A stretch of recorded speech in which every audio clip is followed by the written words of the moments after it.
Hello. I am going to do this a little bit different because Facebook Live is down right now, so I'm just going to record it. So I apologize.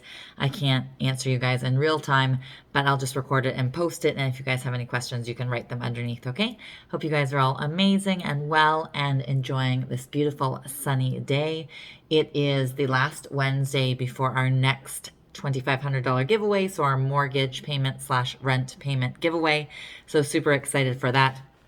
And it'll be weird that I can't like see who's on here and so forth, but I'll do my normal. So I do real estate updates, I do question and answer, and happy news. Okay, so first we're going to start with a question, which comes from Gabby in Innisfil. So Gabby says, my husband and I are moving to Rochester to help out with family and so forth. We love our house and have so many memories here. My husband says just sell it, but I'm trying to convince him to keep it. What do you think we should do? Thank you, Gabby, for asking. To be honest, when you're like tied to a property, so for example, I don't know if you have like that thing on the door well or door frame or whatever, and like shows how tall your kids have been over the years and so forth. When you are tied to a property, it's hard because let's just say, assuming that you would rent it out when you're gone, it's really hard if somebody trashes it or they, don't pay you for a long time. They don't keep the gardens up the way that you think that they should be. And obviously their pride of ownership is not there. So it's really hard. So I know you don't want me to take sides, and if you do, you probably want it to be your side, but I would actually favor in your husband's side. And, have your memories, have pictures out front with the kids, and take your memories to your new property, just because I don't think, like, you could get great tenants, you could get bad tenants, you might have them in there for 9 months and they not pay you. I just don't see it being the best when you have such love for the home, because the likeliness of somebody else having the love for that home is not the greatest. So I personally wouldn't keep it, but thank you for asking. So can you imagine watching a show every single week and then you find out, that the star of the show was actually your biological mother? That happened. So there's a lady and she is 54, 53, 54, and she was adopted and she knew that she was adopted, but basically, she had a great adoptive family and she never had any urge to find her, real biological family. She knew that her mother was young and she knew her mother like wanted to go to Hollywood and so forth, but she didn't know anything else. And when her son just, I guess, decided like, hey, you should take a DNA test so we can find out like about her family heritage or so forth, she found that there was an uncle. And she spoke to the uncle and he said, what do you know about your mom? And she said, well, I know when I was born and I know she wanted to be in Hollywood. And he said, well, she was in Hollywood and she was in, what was it, Grey's Anatomy and General Hospital and Beverly Hills 90210 and Chicago Hope and stuff. And then one show that this lady used to watch every single day, or not every single day, once a week, it was on once a week. And turns out it was her mom. So she hung up the phone with her uncle and her mom called her like 5 minutes later. They met the next day. And, obviously her mother met her and met her son, and that lady never went on to have other kids. So it was obviously great for her to be reconnected with her daughter. My sister was given up for adoption. So we don't have Hollywood in our family, but it was an amazing reunion for us as well. It wasn't a 50-something year reunion, but it was, I think, 46 years, I forget, or 47 years. So craziness. So the next question comes from, and I can't see you guys on here, so it's weird. The next question comes from Bobby in Lefroy, and Bobby asks, how much more is a house on a non-busy street versus a busy street? There was a recent sold near me, so I'm just trying to figure out a ballpark for my home's value. Thank you, Bobby, for asking. Unfortunately, there's no set value. You could have two identical homes and one's on a busy street and one's not. So let's just say the busy street sells for 600, the other one sells 650, and you're like, oh, it's 50,000 to not be on a busy street. And then suddenly sells one here 680 and one sells here 610, and you're like, well, that doesn't make any sense. So unfortunately, there's not a set. It's whatever the buyer is willing to pay. We used to have a lady work for us, and she did not drive, and so she only wanted to live on, busier streets that had bus routes because she didn't want to walk far to the bus stop. A lot of people don't like it for like kids for playing. They obviously are not going to let them out on their tricycle and so forth if it's a busy street. So there's no set in stone answer for that, unfortunately. Majority will prefer to be on quieter streets, but some people will come from Toronto up to Barrie and they think like our super busy streets are quiet. So it just depends. There's not a set answer. So I apologize. So next thing I was going to cover, just before we get to real estate and stuff, was winning the lottery and basically not even knowing. Can you imagine? So it happened to a lady in Massachusetts. She went into a convenience store by her work and she bought $30 worth of scratch tickets. She like scratched them quickly, kind of whatever, threw them out. And the owner's son used to always go through the garbage, kind of like a treasure hunt for this little boy. And he found one of the tickets that wasn't fully scratched from the lady. So he scratched it. Turns out she was a $1 million winner. And so he told his parents, and his parents basically didn't sleep for 2 nights trying to decide what to do, and they knew the right thing to do, was to give it to her, this lady that they continuously saw. But obviously, people are like, well, our family could use it, and she threw it out and whatever. But they did end up, next time she came in, telling her about it. She cried, and she said she wasn't going to use it, but she was going to wait till she retired and use it then. And she gave them a reward, obviously not as much of a reward as they gave her by giving her back the ticket she had thrown out, but they still did give, or she still did give them an award, a reward. So that was cute. So the next question comes from Jeanette in Hillsdale. So Jeanette in Hillsdale asks, is it too late to nominate somebody for the giveaway? And what if they're a realtor? Thank you, Jeanette, for asking. No, it's not too late. You have till the night before the 1st, which I believe is Monday, up till midnight. I prefer if you don't give me right until midnight, because then it makes for a late night with staff going through all of the nominations. So if you could give it before midnight, the night before, would be great. It does not matter that they're a realtor as long as they live in Simcoe County and they're over the age of 18. A lot of people think like, we've never used your real estate company, or we have our own realtor, or blah, blah. It has nothing to do with as a realtor. Yes, I happen to be a realtor and a brokerage and own a brokerage, but has nothing to do with the giveaway. So if you know of anybody that you think is deserving of the $2,500, we say it's your mortgage or rent payment giveaway, but in reality, it's just $2,500. If you want to spend it how you like, feel free to send us a written or a video submission to info@cripshomes.com. Again, info@cripshomes.com before the 1st, and we will surprise somebody. Hopefully live is working by then, on the 1st of the month at 9 a.m. And 1 month we gave it away to 2 people, so feel free to check in at 9, and usually we do the other one at 10:30 if we give it to 2. So thank you for asking. And then there's one more thing before real estate. So there was a man that was walking in Florida. The place was named Holiday. I've never heard of it, but somewhere in Florida. And he was right between a middle school and a pond, and he was walking his chocolate lab, who was 8 months old. And an alligator came out and grabbed him and like took him into the water. Almost, he said, like looked like a snake basically coming out of the water. And most people would just like be in shock and upset and bawl their eyes out about the alligator or what have you, or not the alligator, but the dog, what happened to the alligator, and possibly run away.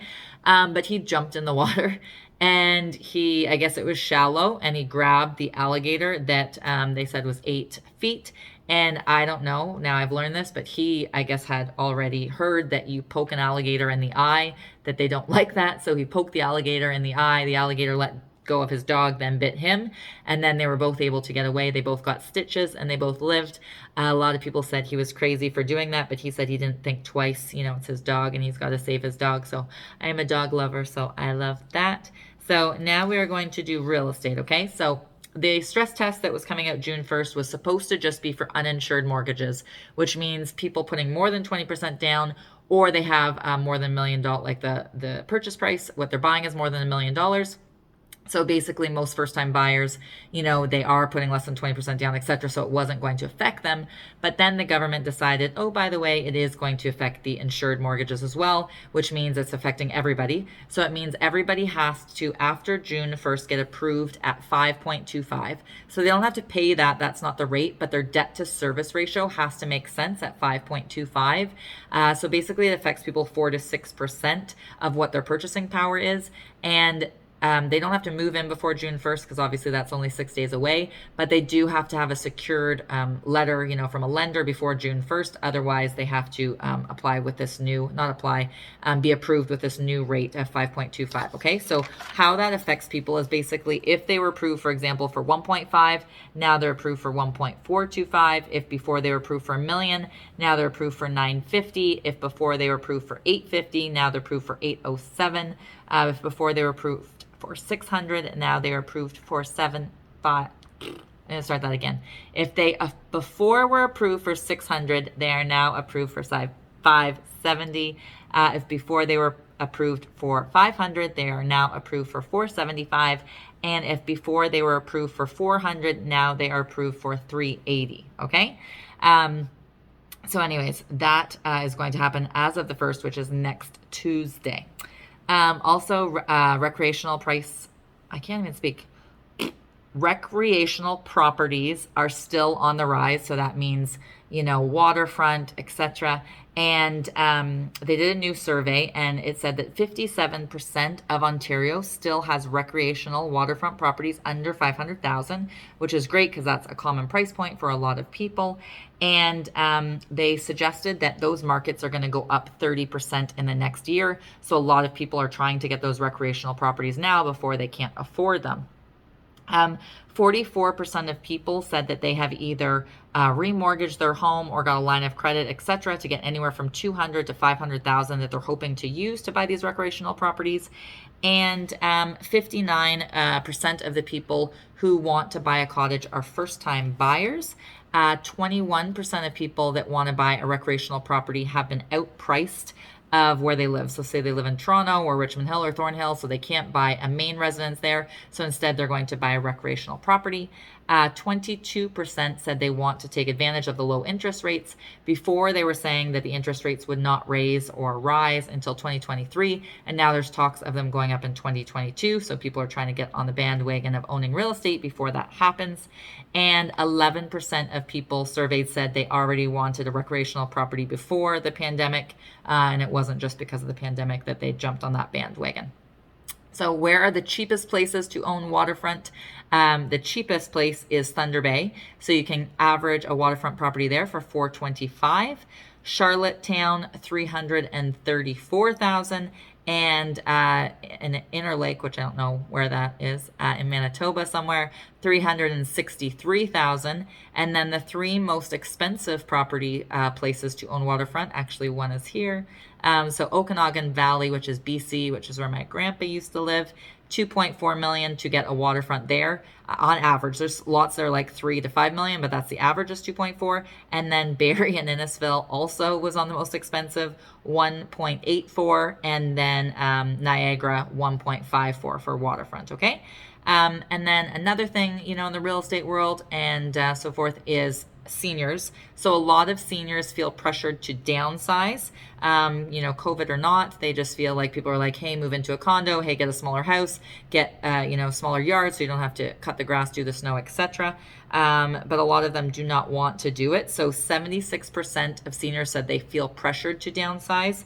45% said they would like to get a HELOC, which is a home equity line of credit, and stay where they are, but only 28% actually do get a home equity line of credit. Over 80% of seniors said they would like to stay in their home as long as possible. Yesterday, I live in a condo, and there was a man downstairs, and he asked me if I was going to Collier Street. I said, I'm not, but why? And he's like, would you drive me to the bank? It was so cute. He's 90, and so I drove him to the bank. So he's obviously staying here a long time. He's been here for 9 years, he told me, so I thought it was super cute.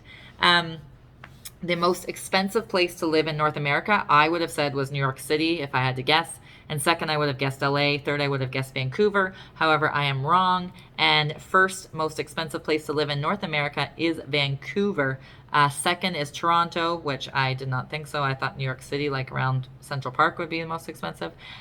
Third is Hamilton, which makes no sense to me. I went to high school in Hamilton. However, they're basing it off of the average sales price and the average amount of money that people make. Because obviously, like Kleinburg's way more expensive than Hamilton, so is Oakville, etc. But people, I guess, make more money there on average. So they're basing it off of the average sales price and then the average income that people are making. So that's where they're getting these numbers from, okay?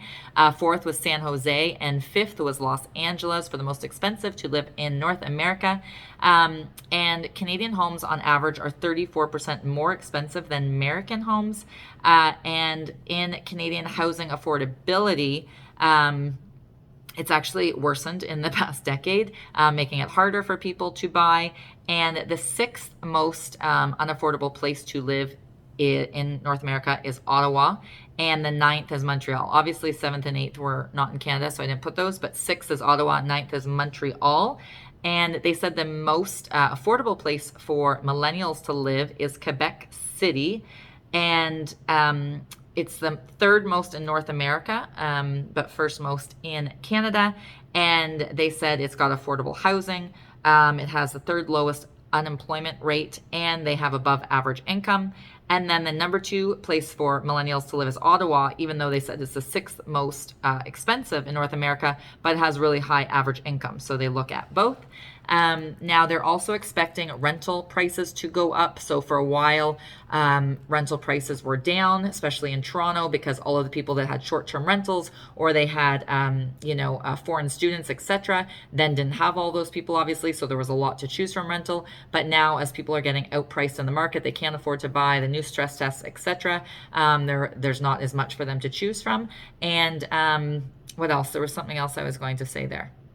Stress tests. Oh yeah. And then, like, for example, all the new immigration that's going to come back once, COVID and so forth, they're allowed to, that is going to jack up the amount of people that are looking for properties, as well as all of the foreign students coming back. So they're expecting the rents to go up. So people are still moving to the suburbs more than staying in the city. So Toronto's only going up on average 17% over last year, whereas the rest of Ontario rurally is going up anywhere from 23 to 54%. So for example, Kitchener-Waterloo went up 40.3% last month over the same year, like a year ago, the same month. Bancroft, for example, which is up by Algonquin Park, went up 48%.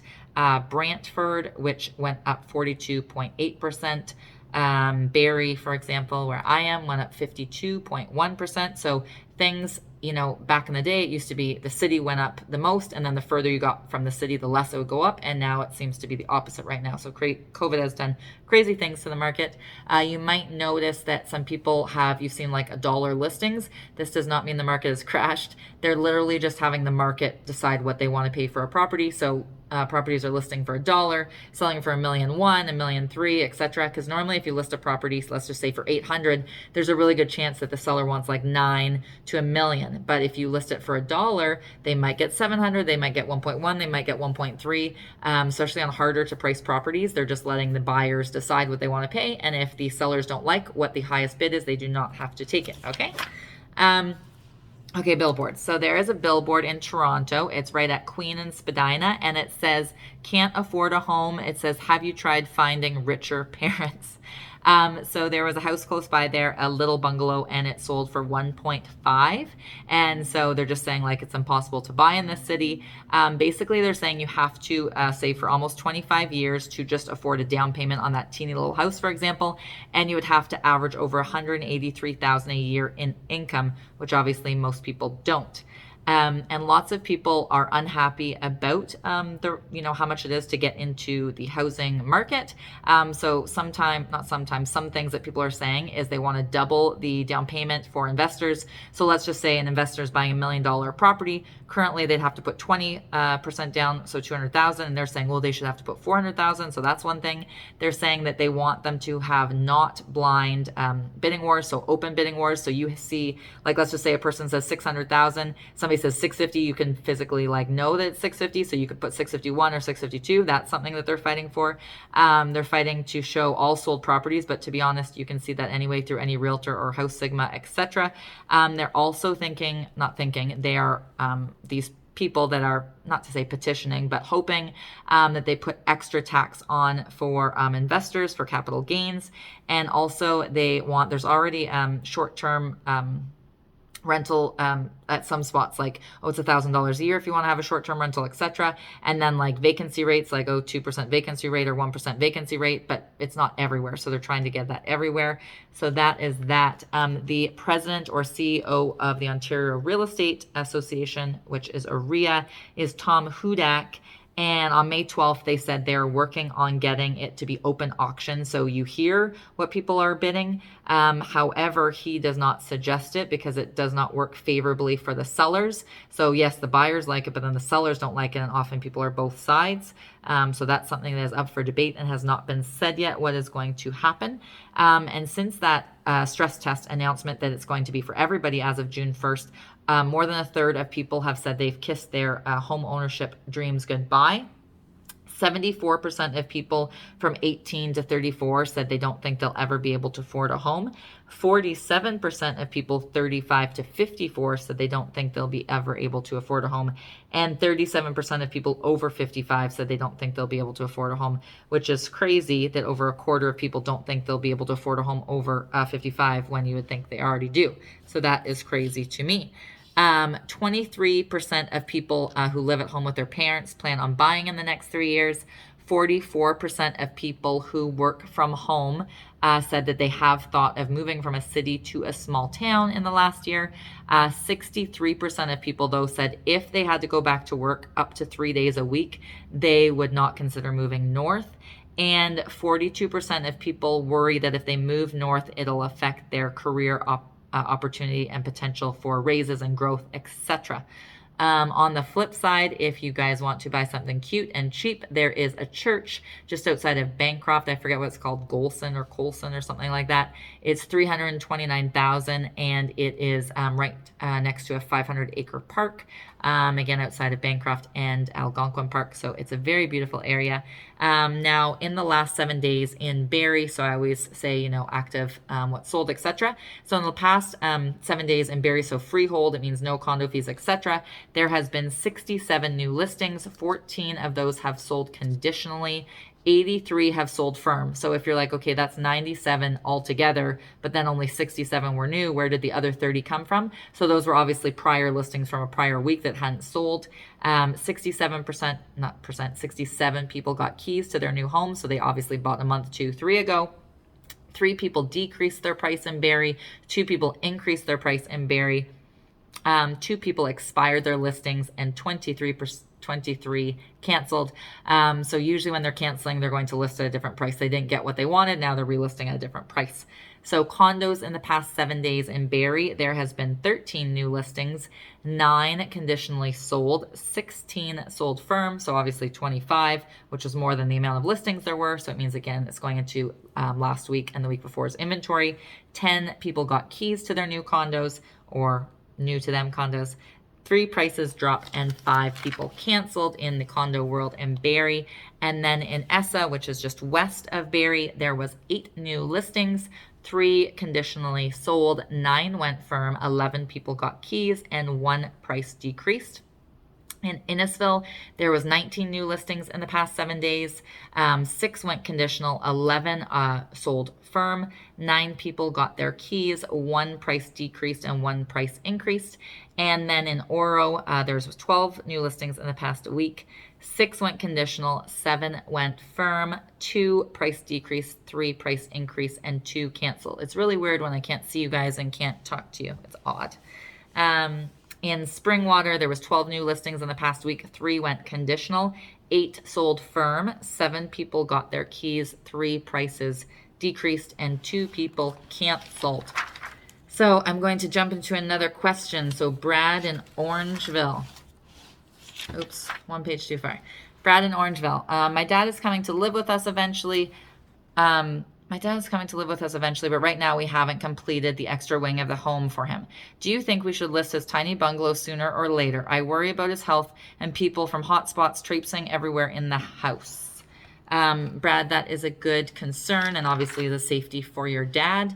But possibly maybe because he's going to come to your house anyways, maybe he could go to your house like a Friday, Saturday, Sunday, and then he could not go back to his home till Wednesday, for example, get it thoroughly cleaned by a cleaner and make sure, obviously people, when they list homes, they usually have, a sign on the door. They say that they have to wear masks, sanitizer, gloves, etc. But at least you have a cleaner in after, and you've, given that buffer time of window that people haven't been in the property. So that's what I would do, just because we don't know, what's going to happen to the market. So currently it's hot, but also a lot of people want to move in the summer. So they don't want to move September 10th, September 20th, October 5th, because they want to get their kids settled before school starts, even if they're homeschooling. So I would suggest, even though I get your dad's health, but I would just have him at your house because he's going to go to your house anyway, to do that, to just take advantage of the current market and the summer market and people wanting to move in the summer. And thank you for asking. So next is an 8-year-old who broke a record, So how she broke a record was selling Girl Guide cookies. I was a brownie and a Girl Guide as well. I did not sell anywhere near the amount this lady, little girl, I should say, not a lady, sold over 32,000 boxes. So she had cancer when she was a baby, and she wanted to show people that she could be strong and, break records and so forth. So of the winnings, she is giving part of it to 3 children's hospitals in California, 1 children's hospital in New York City, a cancer facility in Texas, another portion to the U.S. troops, and then another portion to the homeless, which I think is amazing for this 8-year-old little rock star girl. The next question comes from Caroline and Matt in Barrie. So Caroline and Matt and Barrie said, we're looking to move and have never needed the extra space in our basement. Do you think we should finish it and get more bang for our buck? Thank you, Caroline and Matt, for asking. To be honest, I wouldn't. So even if it wasn't COVID and the price of lumber wasn't stupidly ridiculous and the price of drywall, etc., I still wouldn't, because let's just say you finish it with a rec room and somebody else wants a rec room and a bedroom, or you finish it with a 3-piece bathroom and somebody wants a 4-piece bathroom, or you put carpet and somebody wants vinyl, or you put vinyl and somebody wants laminate, or you both want laminate, but you want a light color and they want a dark color, or what have you, right? It's just really hard. You want drop ceilings, they want flat ceilings with pot lights, you want flat ceilings with pot lights, they want whatever. It's just really hard. They might even want a basement apartment, right? So it's just hard, and more likely one that they'll rip it out. So it's just nice they have that blank canvas for them to choose what they want to do with it. Again, whether it's apartment, add a bedroom for their teenager, etc. So I personally wouldn't. And then you add the cost of lumber onto that and drywall, and definitely I would not. So thank you for asking. So next thing is, people that are in a giving mood, always like those people. So there was a fellow on, I don't watch TV, but he was on Who Wants to Be a Millionaire, and I guess it was a celebrity edition, and no celebrity has ever won $1 million. So he got to the 500,000, got that right, and the host said, hey, no celebrities ever won $1 million. And he still went for it. He had a lifeline, and he called a friend of his that worked at ESPN, and the question was like the first U.S. President that had electricity in the White House or something. They got the answer right, and so he got $1 million. He has a restaurant chain, and he has a podcast. So obviously with the pandemic, knowing that tons of people in the restaurant industry, servers, cooks, etc., have been affected, he heard about this one foundation called Southern Smoke Foundation, and they help people in the industry of like I said, cooks and so forth in the hospitality, food and beverage industry. So before he gave them the $1 million, they had already given $5.7 million away. Then he gave them the $1 million, which basically allowed 500 workers to get a $2,000 bonus check. So that was awesome. He just gave the check away. Was amazing. So liked that, giving back. Next question is from Dylan in Barrie. So Dylan said, I'm trying to convince my mom to go after her dreams, but she always says what she wants doesn't matter. How can I convince her she is deserving? Oh, that's so cute, Dylan. She might never realize it, to be honest. Like, certain people are stubborn.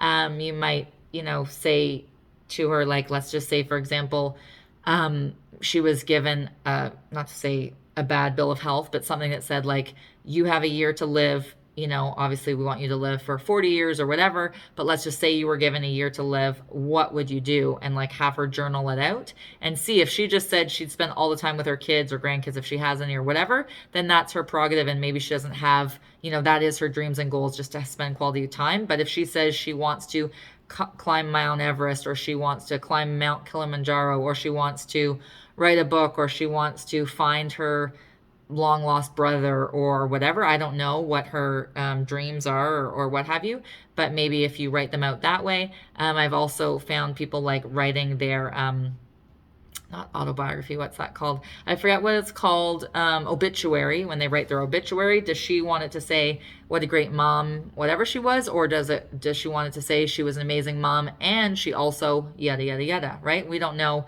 what her dreams are, because maybe they are her family, or maybe it's something different, and kind of have to like journal in and tap into that and kind of get deeper with that and give her some space and see if she's open to that.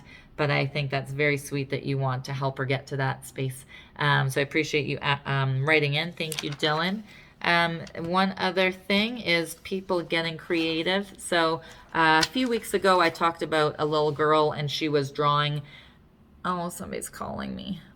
Sorry, somebody's calling. She was drawing on her garage door. Her mom gave her permission to draw with chalk on the garage door, and she was doing all these messages for the people in her community. And now there's a fellow in California, and he's doing the same, but with rubber duckies. So he's writing messages with tons, hundreds, and thousands of rubber duckies, and he's writing like, be kind, be fearless, be strong, reach for the stars, you've got this, etc. Just with which I like, obviously, encouragement and positivity and putting out into the universe what you want to receive. So anyway, sorry I couldn't do a live, and sorry I couldn't interact more with you guys, but hope you're all doing amazing and well. And don't forget to nominate somebody for our giveaway, $2,500 on the first of the month, coming up next Tuesday. Stay safe, enjoy your short weekend, and till next time, bye.